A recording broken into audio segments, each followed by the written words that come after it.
Hello, you guys. I'm just gonna connect Instagram, and then we can be on our way to doing our call today. Let me see. Save changes. Oh yeah. And then we can go. So, who here is a pear shape? That's what we are talking about today.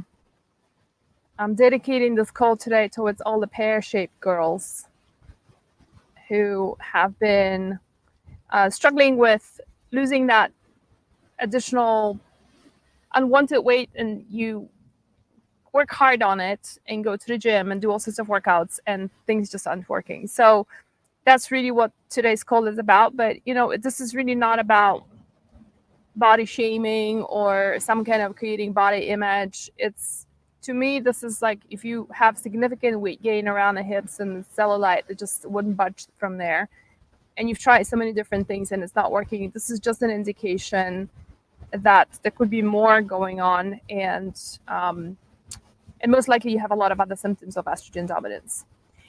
So just want to give you first of all heads up. I am in Mexico spending the winter over here, and it is almost 100 degrees today. So I'm in a camper van. I've got a Mercedes Sprinter van that's fully decked out, but I don't have AC. And so to sit in a camper van only with fans on with 100 degrees outside, or 38 for those of you with Celsius, is a little much. So I am sitting in front of my palapa by the beach.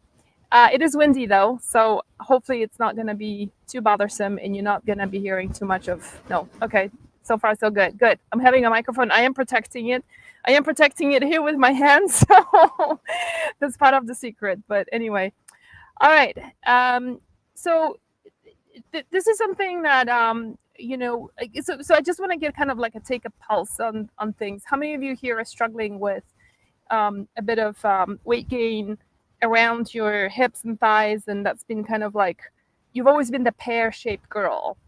I don't know about you, but I've always been a pear-shaped girl. Even when I was athletic, I always had challenges with being a little bit trimmer down there, but because I was overall very toned, I didn't really pay much attention to it until I realized that when I wasn't addressing estrogen dominance, it was gonna become something else further down the road. So, and that's exactly what happened. I started having a lot of other symptoms of estrogen dominance. For those of you who are new to this, we are relaunching my book called Overcoming Estrogen Dominance. It's in a 3rd edition right now. And for those of you who have the old book, it was green color.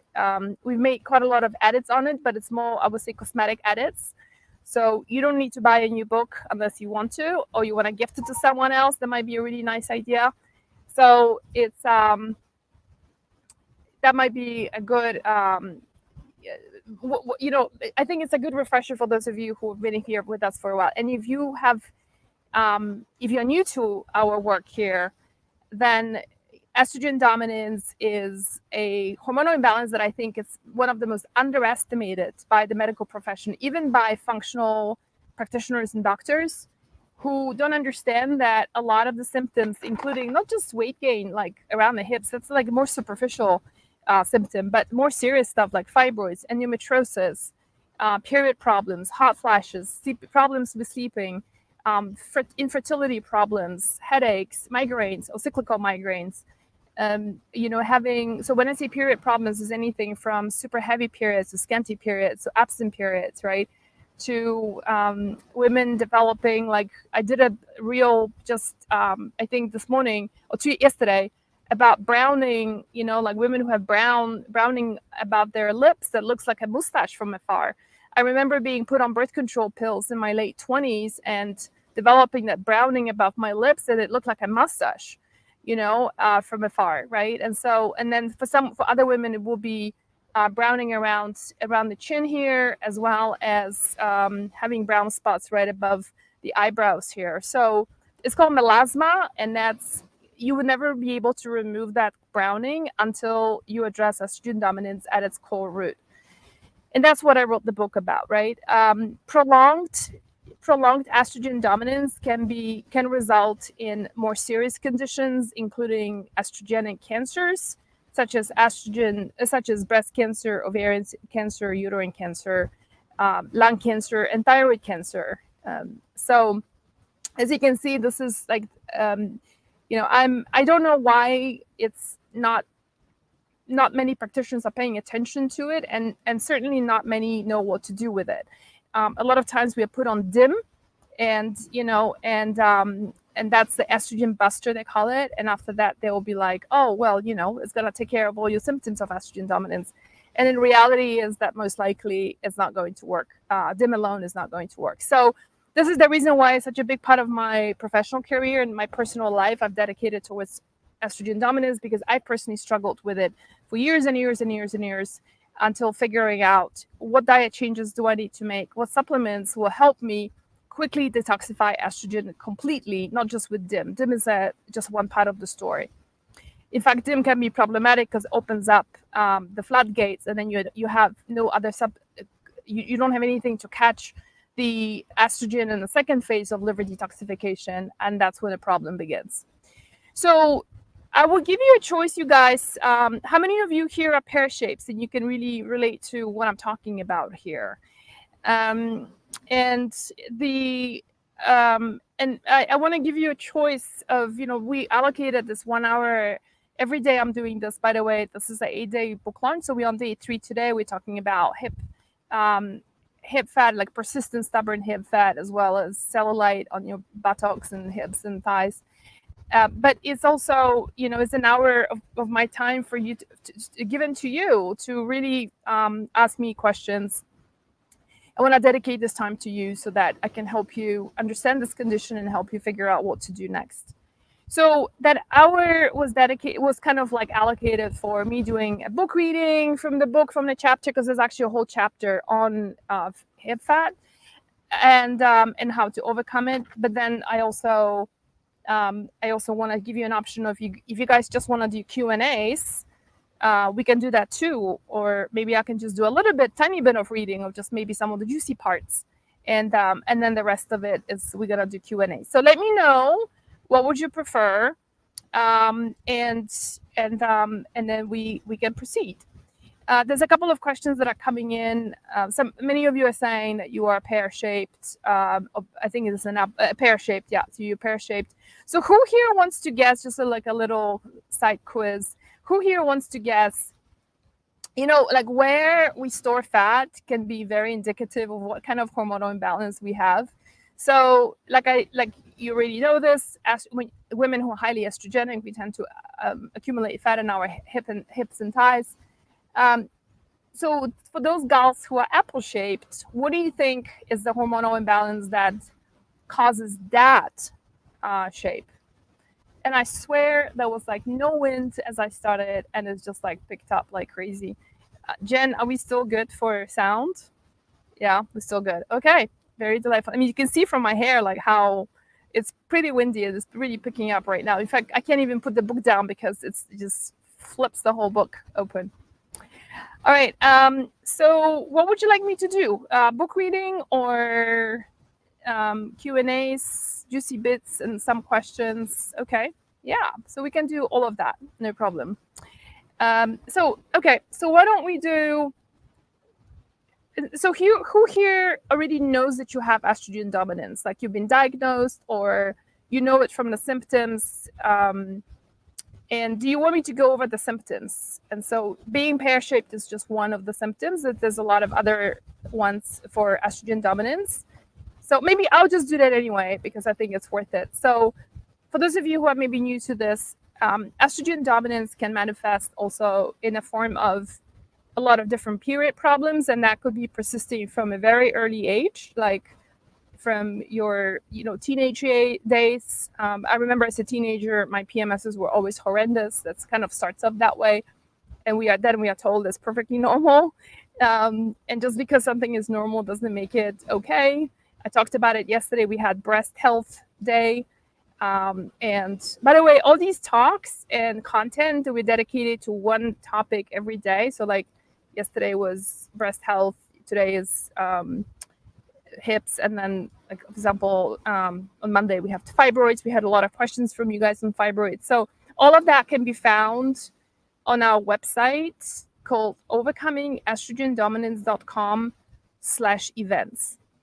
Overcomingestrogendominance.com, title of the book /events. And Jen is gonna post the link.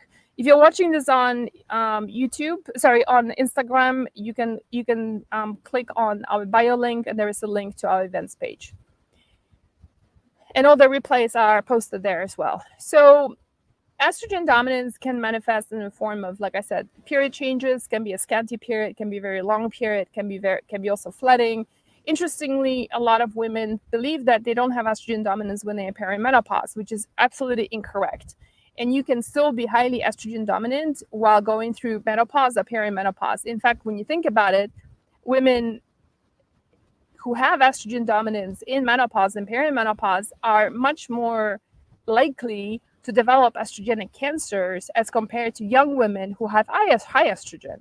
And I know it sounds kind of ironic and counterintuitive that your estrogen is low in menopause, yet you can be estrogen dominant. And I've explained it in the reels, and so go and watch those reels to understand why that is happening. But I think that would explain why is it that only women, is predominant, not only, but predominantly women in their 50s and 60s develop breast cancer, and not women who are in their 30s who have a lot of estrogen, right? So estrogen dominance can absolutely happen for those of us in perimenopause. In fact, a lot of women experience far worse PMSs as they're going through perimenopause as compared to when they were like in their 30s and 40s. Other things will be things like fibroids, endometriosis, which typically endometriosis is more like a women in the 20s and 30s that suffer from that. Very, very painful condition. It could also be varicose veins. It can be that weight gain that we talked about, that pear-shaped, and you just can't shake it off no matter what you do. It can also be problems with gallbladder. How many of you here have been having a problem with your gallbladder? And it works both ways, where estrogen dominance can thicken the bile, causing the gallbladder to finally develop too many gallstones and be removed. But it can also work the other way around, when your gallbladder is producing insufficient bile, or the bile is too thick and is not getting into the intestines and is not binding up those dirty estrogens. So it's a two-way street, where some women lose their gallbladder because of estrogen dominance, but it's also that some women have lost their gallbladder and then, like 6 months later, started developing issues with estrogen dominance. Doctors don't tell you that. They treat gallbladder as if it was a useless organ, and that is a big misconception. So other symptoms would include migraines, like especially that are cyclical. You also have things like mood changes, especially around the cycle, right? So like being, for some women, it can be when they're ovulating. For some women, it's before their periods, just having tremendous mood swings. That's again due to estrogen dominance. So the browning of the skin that I was talking about, melasma, is another one. Hair loss could be another one. Women who have long history of infertility and subfertility, a lot of miscarriages, but also women who have problems sleeping. So estrogen dominance can lead to sleeping problems, because there's two types of estrogen dominance. One is how you break down those estrogens to clean and dirty estrogens. And the other type of estrogen dominance is the progesterone to estrogen ratio. If progesterone is too low, that's when you start having sleeping problems. That's type 2 estrogen dominance. Okay. So before I go on to the chapter, and we're going to do tiny bit of juicy parts reading and then focus on other Q&As. One of the common questions that we're getting from a lot of folks is like, okay, great. So what do I do next? Right. And I tend to overproduce content and share and educate a lot, because I believe that women, I think our audience we tend to attract very educated, smart kind of audience, who are not the ones to be like, just give me a pill to give a quick fix. Because I think, if there was a quick fix to fix all your hormonal problems, that you would know about it by now. So I think health is quite multi-layered, but it's also difficult to package it into something simple when it's multi-layered. So to make it really simple for you guys, there's really 2 steps I would suggest for you to embrace estrogen dominance and start reversing it quickly. the first thing is go and get my book on Overcoming Estrogen Dominance. It's on Amazon. We've got $5 off on the book right now until the 6th of April. And we typically don't discount the book. It's a beautiful book. It's a big book. Not only does it have all the content, but like explaining different conditions, but it also has meal plans and recipes here that are unique to this book only. It's not, you have not seen these recipes anywhere else. The second step that you can do is get the estrogen reset kit, and that's again is in our bio link. It's a kit that is foundationally helpful in helping you clear estrogens really quickly, very effectively. It does contain DIM, but DIM is only step 1. You still need step 2 and 3 for you to fully metabolize estrogen and making sure that you're pooping correctly, or you're just pooping, period. And that way you are getting rid of those estrogens really quickly. That's the fastest way of addressing estrogen dominance, is when you combine it with like just clean up your diet with a high nutrient, high value food that's anti-inflammatory. By the way, the whole book is does not have gluten, dairy, soy, corn, eggs. It's very low on sugar. And then you combine it with a couple of good supplements helping you clear that estrogen. This is what I see as a winning formula for managing estrogen dominance. We have other products that can be helpful depending on the condition. So let's talk a little bit about that, specifically related to hip health, hip weight gain. But those are really the major, the first major 2 steps that you can take. So I'm going to be looking at page 218 of the book. Let's see if we got anybody who answered the question. People say cortisol. That's not entirely incorrect, but that's not the answer I was looking for. Yeah, a lot of asking about symptoms. I think I've covered that. So for those of you who don't know, the women who are apple-shaped tend to have high testosterone, high blood sugar levels. So that's your typical woman who's got like the PCOS, blood sugar problems, is pre-diabetic, right? She carries all of that around her abdomen. Yeah. Are there any replays? Yes. All of the replays are going to be posted on the events page. And that's the URL that I said on Instagram is in our bio link. It's on the events page. And then on Facebook is going to be, Jen is going to drop it in the comments. Jen is my colleague who's helping us here today.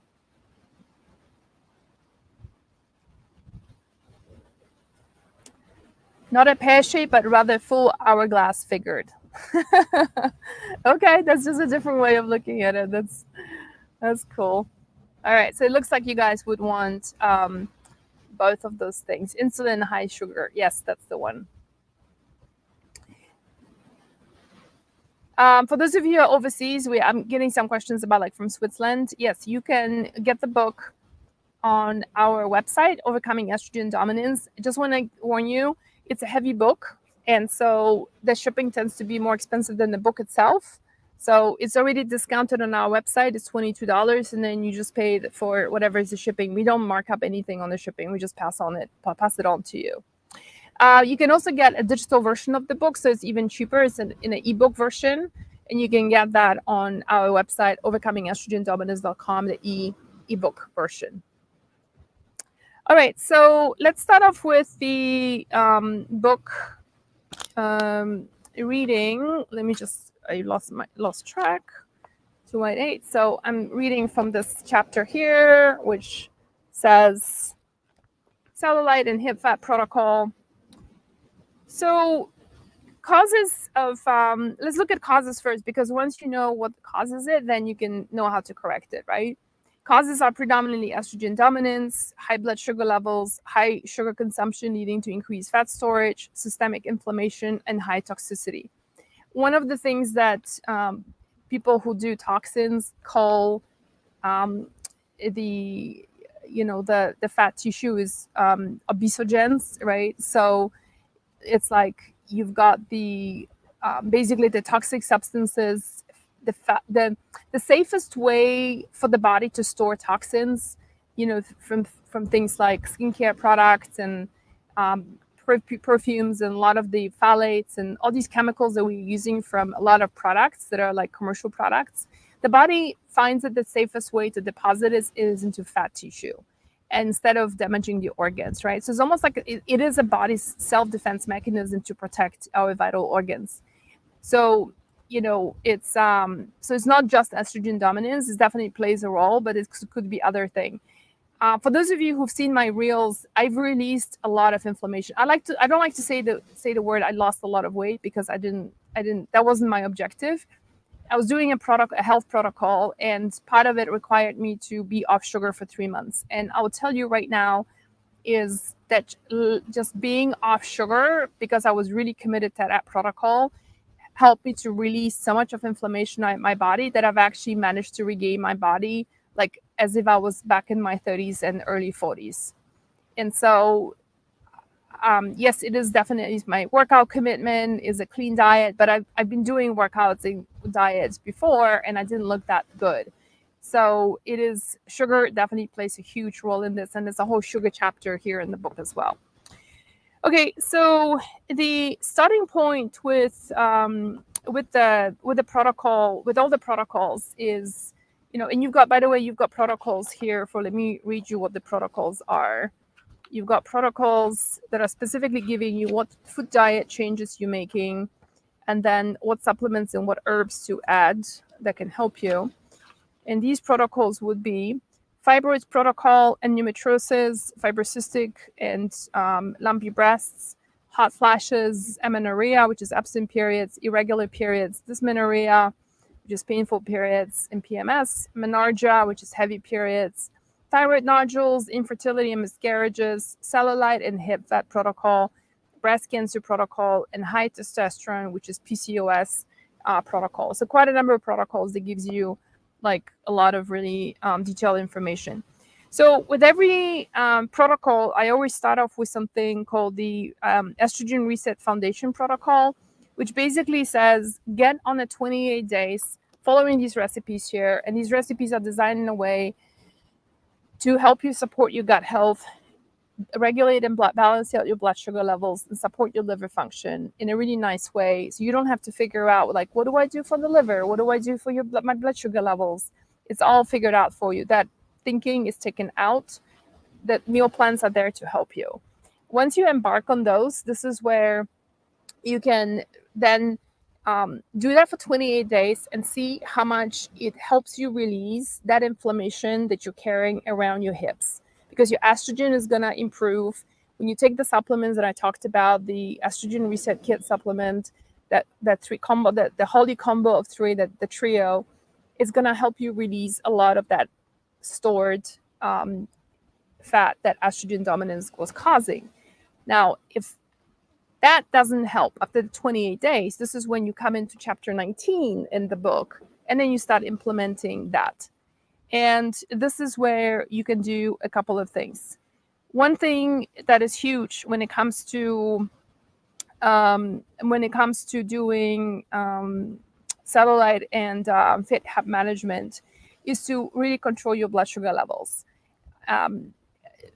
I don't know how many of you here follow me regularly on social media, but there was a big revolt against me saying that try to be off sugar for a couple of weeks, which kind of tells me that if somebody's having a problem giving up a substance such as sugar for a couple of weeks, then there is a bigger story to it, right? Whether it's because somebody's got candida and getting off sugar just feels unthinkable, or whether there is an emotional connection to sugar, like getting a dopamine hit, or there's some kind of a combination of both that creates a severe addiction to the substance, and people have a problem giving it up.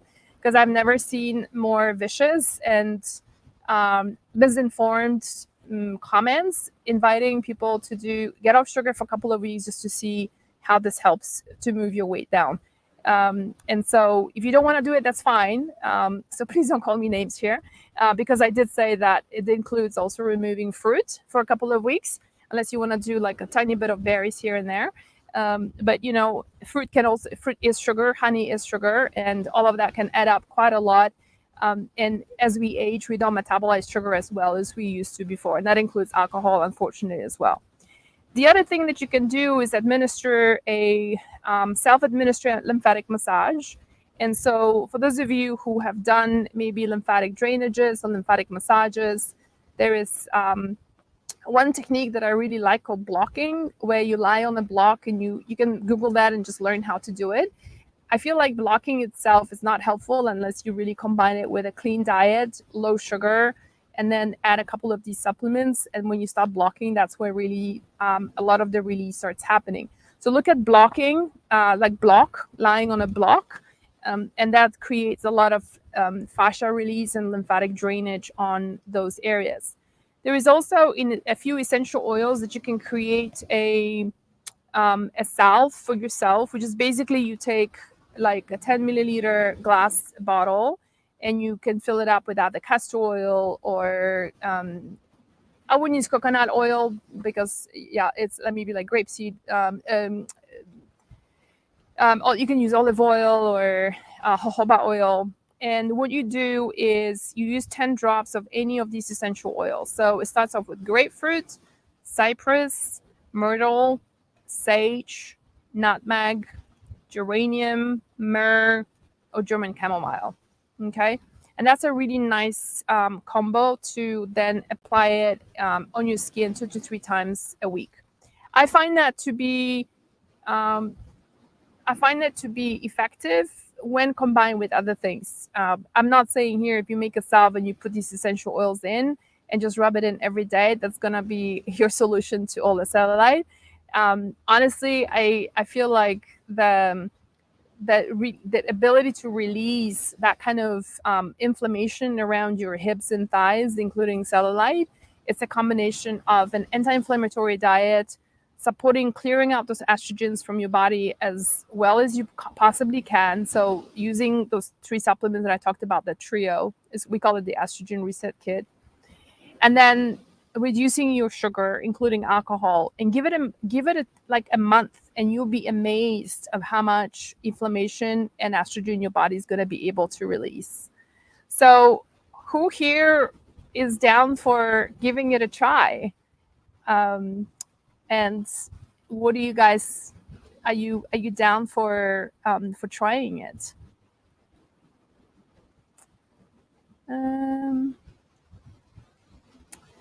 Jen, it says I'm having trouble broadcasting to Facebook. I don't know whether that's true. All right. Let's see if we have, we don't have any questions on Facebook. I don't know. Let me see. Hold on. It says it's an issue on the Facebook end. Okay. Nothing I can do. Sorry, Facebook guys. All right. Do we have any questions here, or should I go over to Instagram? Okay, so let me pop over to Instagram. Yes, but worried about energy. You don't need to be worried about energy. If anything, you're going to actually see more energy than anything else. And what are you worried about? Like energy, what the sugar is not going to give you? When you eliminate sugar, you're not going to have energy. That is a big misconception. So if you're eating normal complete diet, you're going to get a lot of energy from all the other foods. Let me tell you, I did it for 3 months and I had more energy than ever before. So that is this good? Is this so? Divina is asking, is this good if you're a postmenopausal? Absolutely. One of the things that I'm trying to bring more attention to and recognition to is that estrogen dominance happens and is especially problematic for women in perimenopause and menopause, more so than young women in the 20s and 30s.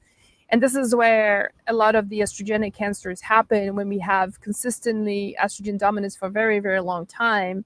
This is where, when it's unaddressed, it can result in something more serious. And this is the reason why I'm so committed to this work, because it's been part of my story and seeing my aunts on both sides of my family passing away from estrogenic cancers. I have most of my aunts have passed away from breast, ovarian, and uterine cancers.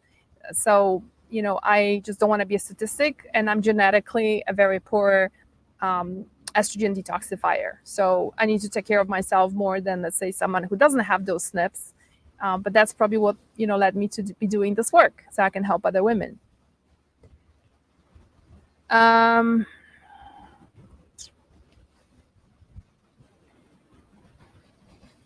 Can you go over the oils again? Yeah, sure. So you don't have to put all of them in, by the way. Just like I would, if I were you, I'd just pick like 2 or 3.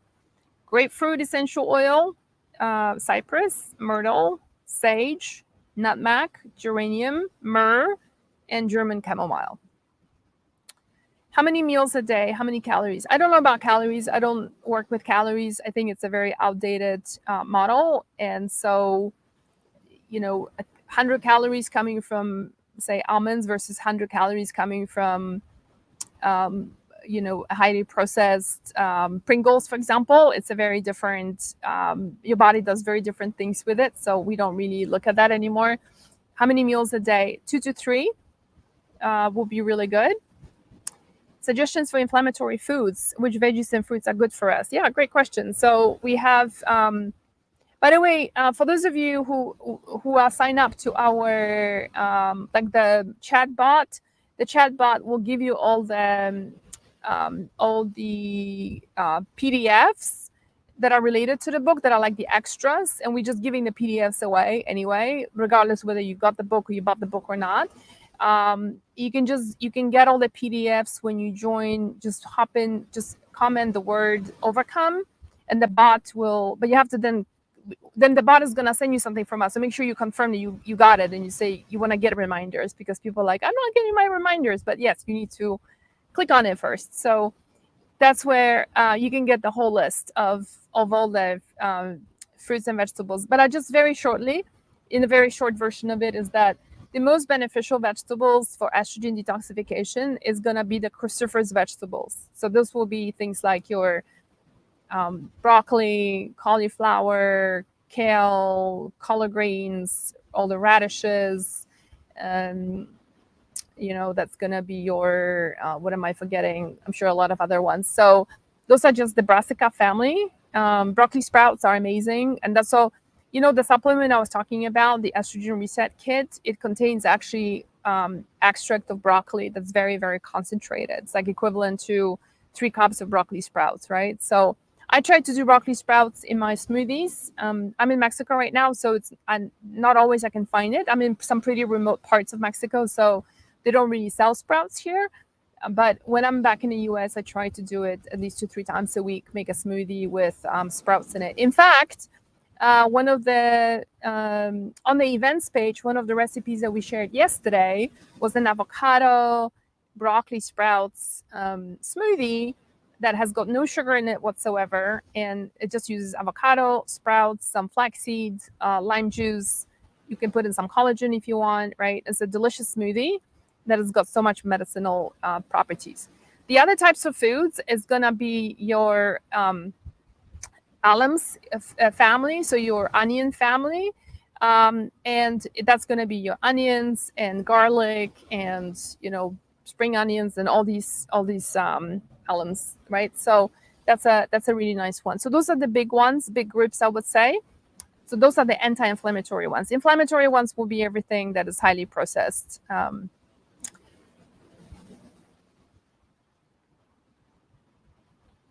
Is this a low-fat diet? Absolutely not. Why do they give menopausal women estrogen? Because they are low on estrogen, and so it's not a bad thing to give women estrogen.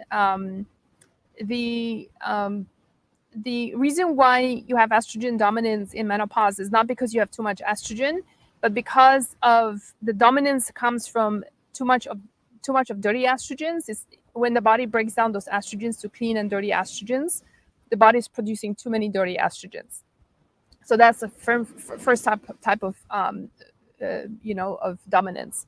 And then the second type of dominance happens when there's too much of estradiol compared to progesterone. So this is when women, especially on perimenopause, menopause, like taking progesterone, because that helps them to balance out that difference. So it's not a bad thing to give women in menopause estrogen, not at all.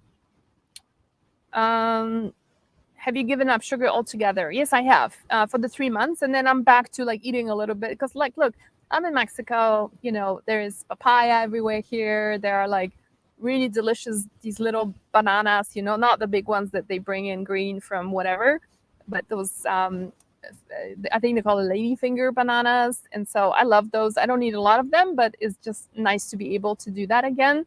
So I started eating fruit again, but in very moderate amounts. Susie is asking, why do I have facial hair? Estrogen or too much testosterone? Yeah, facial hair starts showing up in perimenopause and menopause. It is like the last ditch that the body is making to stop producing more testosterone on its own, and that's why you end up having facial testosterone. So, facial hair. So, what do you eat? Actually, first of all, everything that's in the book in here. And then also, whatever I eat, even on the road, I post quite a lot of the recipes on our feed. So take a look at our Instagram feed and you'll see what I'm eating, even in my camper van. So Tamara is asking, I'm on estradiol 5 milligrams. Can I still take the supplements to clear out estrogens? Absolutely. So for those of you who are on bioidentical hormones, it's actually a really good idea, especially if you have done testing and you can see from like Dutch tests that you're producing too many of those dirty estrogens, right? You have the 2, 4, and 16 hydroxyestrogens. If you're producing too many of the dirty estrogens, you definitely want to be doing the supplements that I was talking about. Yes, they can help a lot. Okay, what do I mean by sugar? So sugar would mean added sugar would be things like honey, fruit, any kind of desserts. I also, during that time, I also reduced, I did not eat sweet potato. I also reduced, so any kind of desserts were completely off the list. No fruit. Those are the main things. And then like if I have I like having tea in the morning, instead of putting honey in it, I will put monk fruit in it. So that's what I mean. So the real food nutritionist is asking, what do you think about someone who has some signs of estrogen dominance, like lots of hip fat and cellulite, but none of the other measures low on estrogen on the Dutch test? Yeah. So I would say that it will be, when you say somebody is low on estrogen, the question is, how are they breaking down that low estrogen? Are they producing, like, how are they to the 4 and the 16 metabolites looking? I would say that's more important to know. And then the other thing is, depending on the age of the person, is also helping them refine their approach to doing more weight training and getting off sugar. Those two things can really make a profound difference, right? If it's not estrogen dominance. So in today's events lineup, by the way, there is an expert interview with my good friend Deborah Atkinson, who's she's a professor at the Iowa University who works specifically for women's fitness and physical development.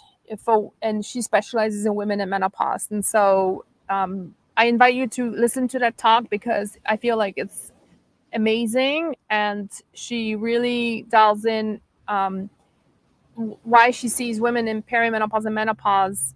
The more we exercise and the less we eat, the fatter we become, right? And then she explains the whole mechanism behind it. It's a really good interview. I hope you get to listen to this. And if you don't have the time, the takeaway from it is basically get into weight training. It's really the gist of it. Great questions, you guys. Love avocados, using a ton. Awesome. Is rapini considered cruciferous? Yes, it is. Tomatoes are okay. Tomatoes are in the nightshade family. So I think in the book, from what I remember, I think we took out tomatoes because some women have problems with nightshade vegetables. So things like eggplant, potatoes, tomatoes, peppers. I wrote this book 3 years ago, so I don't remember right now whether we took it out or not. But even if we kept it, it would have been just very minimal, just because of that reason. And one of the ways, the most prominent way these vegetables work on women is that they give us a lot of body pains and aches, especially around the joints. All fibroids caused by estrogen dominance. Yes, but it doesn't have to be just from your own body. It could also be because of birth control pills. What is your protein source? So my source of protein is going to be animal proteins, and I typically do 30 to 40 grams of protein at every meal. and at dinner it's a breakfast and lunch, or I combine it together. And then for dinner I typically do something with more carbohydrates. I sleep better that way. What makes you produce more dirty estrogens instead of good ones? Great question. So and I explained it a lot in the book, and there's two organs that are hugely responsible for that. Is one of them is going to be the liver. The second one is going to be your gut health. So there is something called the estrobolome.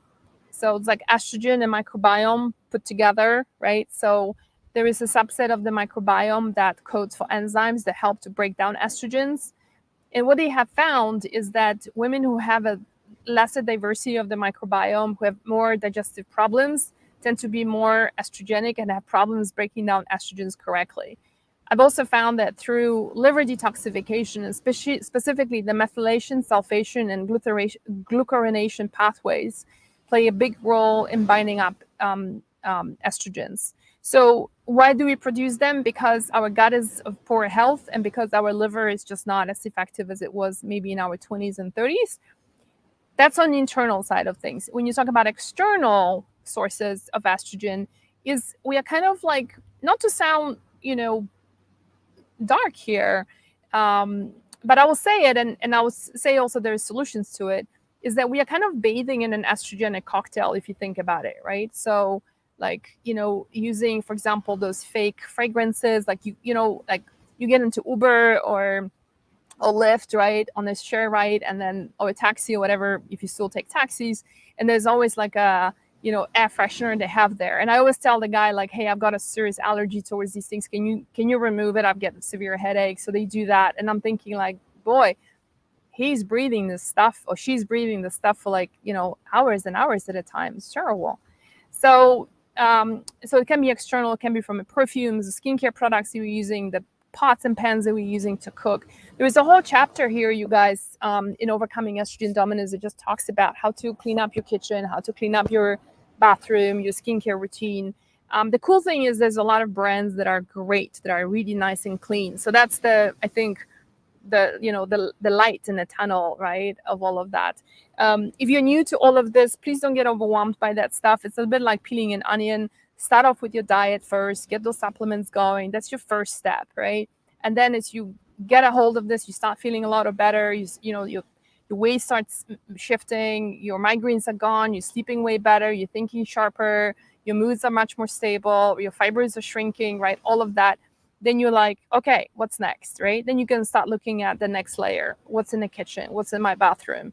So take us just step one at a time. So I hope, Real Food Nutritionists, I helped you understand what estrogen, or where they're coming from. And of course, external could also be things like birth control pills, of course, is a big one.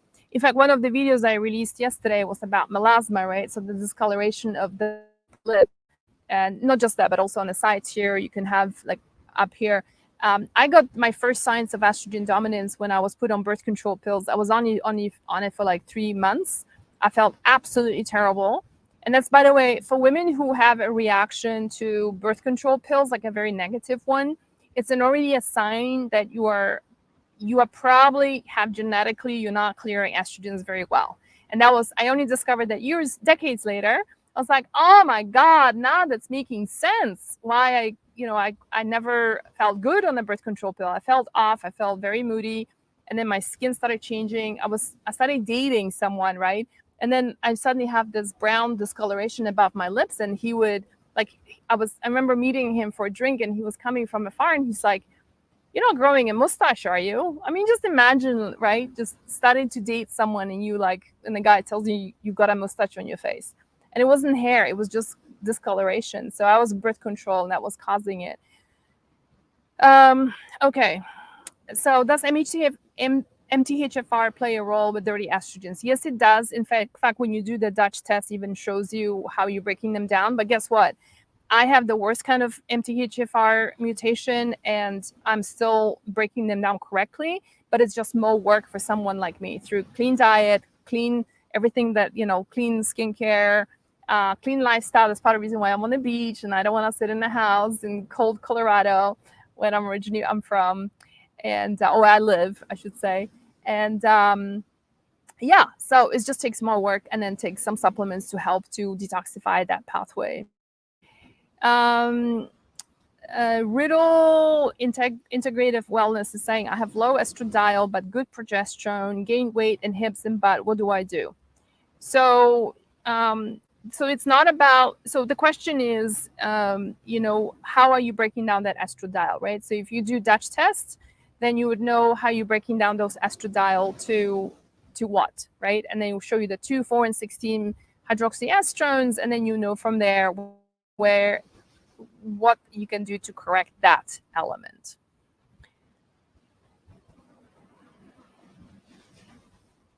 Does balancing your hormones help grow your hair back? Absolutely, yes. Yeah, and typically hair loss, if it's hormonally caused, is typically 2 reasons, or 3 reasons actually: low thyroid function, low estrogen, or estrogen dominance. Any one of those can be the reason. Where do I start? Should I be testing first? So it's a very personal choice. If you are the type of person you want to test before and after, absolutely. If you feel like, you know what, I know I have all these symptoms, and I know I'm estrogen dominant, and you want to just jump in and start, then it's absolutely up to you. We have 2 types of women, and 2 types of groups of women, and I think there's no right or wrong. Here's the thing, none of those recommendations here are going to hurt you. I mean, like, no one's ever have been hurt by having a clean diet. You know what I mean? Like, this way of eating that we've got in the book here, you guys, it's an anti-inflammatory way of eating that takes out a few food groups, but it's also very nutrient high. Like, there's no way you're going to get hurt by eating this. In fact, your partner, you can eat that too. If it's a guy, for all you know, his boobs are going to shrink. Like, I kid you not. We talk about women here, but estrogen dominance in men can manifest in the form of prostate issues as well as men boobs. Men boobs is one of the highest surgery reasons why men get surgical procedures done. So if you feel like you have all these, so the diet is not going to hurt anyone, right? And then the supplements is, if you know these symptoms, you have like so many of these symptoms that we talk about. If you take an hour quiz, you know that's you, that this is going to help you. But if you want to test first, it's great too. Where's the talk with Deborah Atkinson? So if you guys go to the bio link, you're watching this on Instagram, go to our bio link, right? So our bio, there's a link that says, and you click on it, it gives you this list of things. And the first, I think, is the second one from the top that says join the events or watch the events. And that's the website there. Thoughts on intermittent fasting? Yeah, this is a topic. The short of it is that some women do great in it and others don't. It very much depends on the execution of it. And a lot of women do it incorrectly. I think this whole thing about like doing, not eating anything until 1 p.m. and then breaking the fast with like a coffee with a lot of fat in it is the biggest nonsense ever. And if you have tried it and it works for you, good for you. But I've never really met many women who will say like, that works great for me. Men is a different story. So, but it's a different versus if you do intermittent fasting, that's what I do is like eat dinner at 5 o'clock and then you don't eat until 11 a.m. the following day. That gives you like a good, whatever you do the math, I think it's like 15 hours of fasting. That is highly doable, right? And then you break your fast with a high protein breakfast. That makes a lot more sense to me. And so, and there is obviously benefits to intermittent fasting. There's so much research now showing the anti-aging properties, the autophagies that get rebuilt during that time, and our blood sugar levels regulate, our microbiome gets a lot richer during that time. So there's a lot of benefits to it. You just need to do it correctly. How quickly can you see this reverse? So, I mean, it depends on what you're doing and how committed you are and how your body responds to it, right? But I would say like within a month, we typically have people already responding to us and saying like, oh my God, I'm feeling so much better already. Does high cortisol levels play a role in estrogen dominance? It sure does. High cortisol levels is going to be depleting you of progesterone. So it creates the estrogen dominance type 2 where the estrogen to progesterone ratio is off.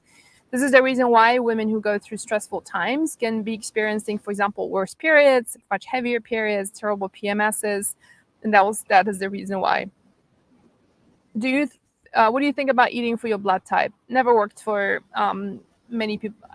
It's never worked for me. And also, for example, according to my blood type, I should be able to eat dairy and gluten. Well, if I do that, gluten is gonna give me pimples everywhere, and if I eat dairy, I'm constipated. So no, I don't. I don't really subscribe to that. But if it works for you, great.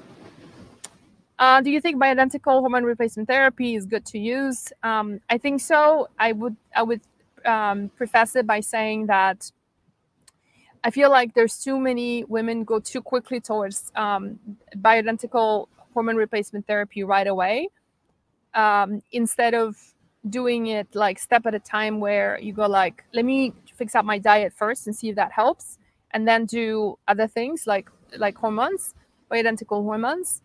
The problem that I see with a lot of women who go straight into bioidentical hormones is they see the results at first, and then it stops working because the body is so inflamed. And when we are inflamed, so I'll give you an example. For instance, there's a woman who eats sugar for breakfast. She doesn't sleep very much. She's highly stressed out. She doesn't rest during the day. Her hormones are all over the place, right? So, but she's now taking thyroid medication. She's doing some estrogen. Now her doctor also given her oral progesterone so she can sleep better, right? Then for dinner, with dinner, she's having dinner like 8, 9 o'clock, 2 glasses of wine, right? So lots of inflammatory food. Just she's severely inflamed. The thing is that, all these hormones that she's put on, it's kind of really difficult to expect for these hormones to create these miracles in the body when the body is so inflamed. And one of the things that inflammation causes is that the receptors in the body for these hormones are not as open and available as they are when you're not inflamed. We talked a lot about it before the book launch. We had a whole 2-3 weeks. We talked about inflammation. And so one of the most phenomenal discoveries in modern medicine is just seeing that, yeah, sure, you can have enough thyroid hormone in your bloodstream, you can have enough progesterone and estrogen, then why do you still feel so low? It's because of the receptor, which is every cell in the body has receptors for different hormones. That receptor is so inflamed that it's unable for the hormone, the hormone is unable to attach itself to get into the cell and do its work. So this is really quite interesting. So I'm a strong believer in peeling the onion, is fixing the diet first, going on a fairly clean anti-inflammatory diet that's rich in nutrients. The second one is correcting all nutritional deficiencies through supplementation. This is the reason why I created this company called Welena. We make supplements. And then the third one is then, if that doesn't work, going into bioidentical hormones. I'll be totally honest with you. I do 3 bioidentical hormones. I do progesterone, I do DHEA, and I started doing bias just recently. And I didn't start off that way right off the bat. I fixed up my diet years ago, right? And then it stopped working to a certain degree. And then I started having symptoms of low testosterone. So I started taking DHEA, started having problems sleeping. So started using progesterone, used different herbs. It wasn't helping me. So more progesterone, right? So it's, I think that will be the trajectory I want to recommend to you. And I think your body is going to love it a lot more. Can balancing hormones help hair growth? It sure does. How do your hormones work if you have an IUD, Mirena? So so that is a bit of a challenge. It's probably one of the better IUDs that is out there, but it's still, you still have giving yourself synthetic hormones. And so you need to research this a little bit more. And every woman responds to it a little bit differently. So you need to talk to someone who is a really good provider and looking at your symptoms and how are you feeling. Like if you have no symptoms whatsoever, then I'll say don't fix it if it's not broken. But if you're having a lot of symptoms, then maybe it's time to reevaluate that. Which supplements? So go to our website and take a look. The baseline supplements that we are talking about here from a context of estrogen dominance, especially if you have various different issues, various different the symptoms, and then the estrogen reset kit might be a really good option for you. So and you can check out the website. Our supplement store is welena.com. Let me just post it here. I'll drop it in 2 comments. welena.com, our subs.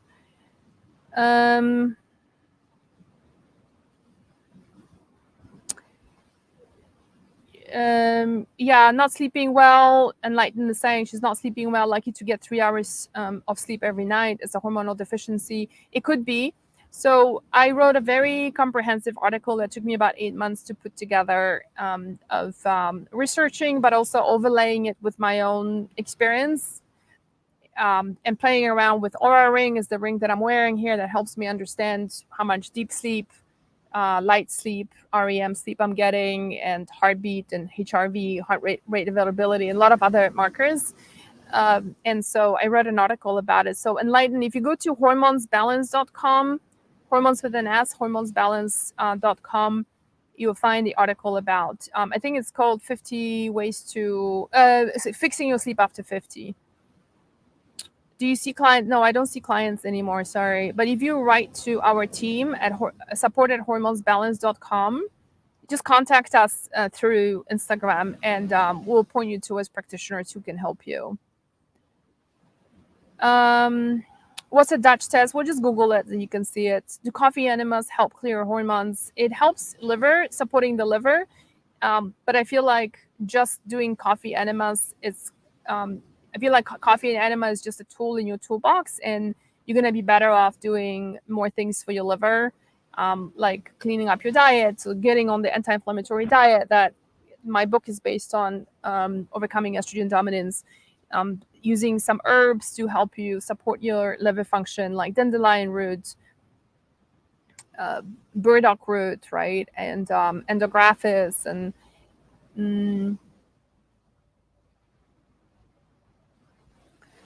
how do you get doctors to listen to us, and what are the key things we should be asking for them in terms of all this? So if you go to a traditionally trained doctor, like an allopathic doctor, I don't think you stand a chance. I've had, for example, to give you an example, I've had, when I was in private practice, I used to have like clients who would, within 6 months, would have like their cholesterol reducing, all their blood markers improving, their blood sugar levels totally going back to normal, their inflammatory markers coming down. You just name it, right? It was like a major transformation. But those are women who are like 100% committed to making the change. And they will go to their doc and like their GP or whatever, and the OBGYN, and then they're like, wow, your labs look amazing. Whatever you're doing, just keep doing it, right? And then she's like, oh, doc, like, do you want to know what I did? No, that's okay. You just keep doing what you're doing. That's the kind of response you're going to be getting. So I would suggest that instead of trying to battle with someone who operates on a very different frequency, because it's a little bit like, you're on frequency this, and your doc is in frequency this. So it's like in a radio, like you just never meet, right? We're going to be talking about low thyroid in the coming days. So take a look at the schedule.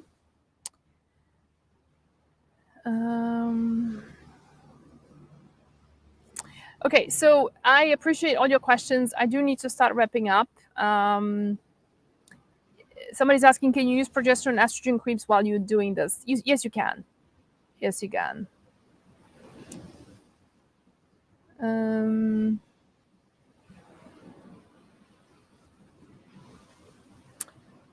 Somebody's asking about, should one reduce natural sugars from fruits in addition to removing added sugars? Yeah, for the 2 weeks you do.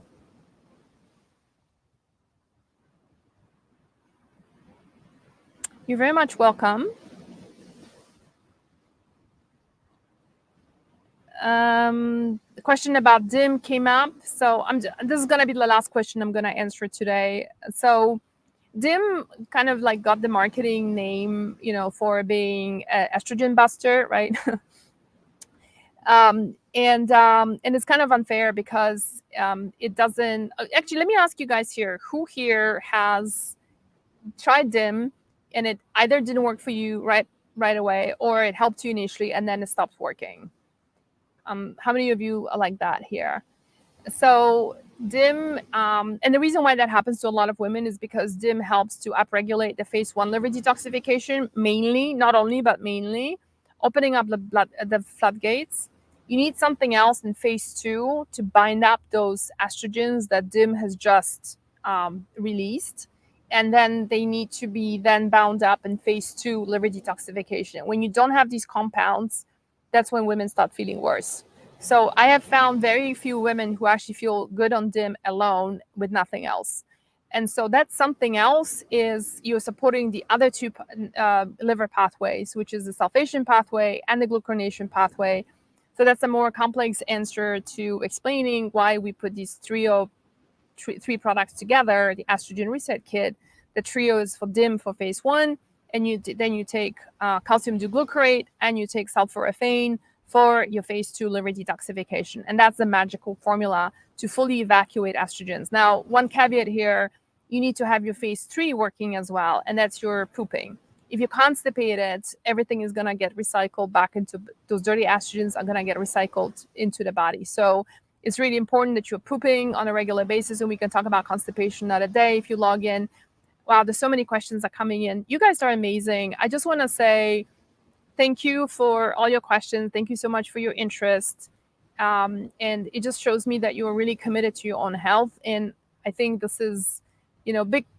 This is the biggest reason why I do this work is to get those get these the comments from our community saying how much this has really helped them. So kudos to you for being here today. Give yourself a big embrace just for showing even up on today's phone call and getting educated on this very underestimated hormonal imbalance. What I want to leave you with for today is it's really not a bad idea for you to get the book.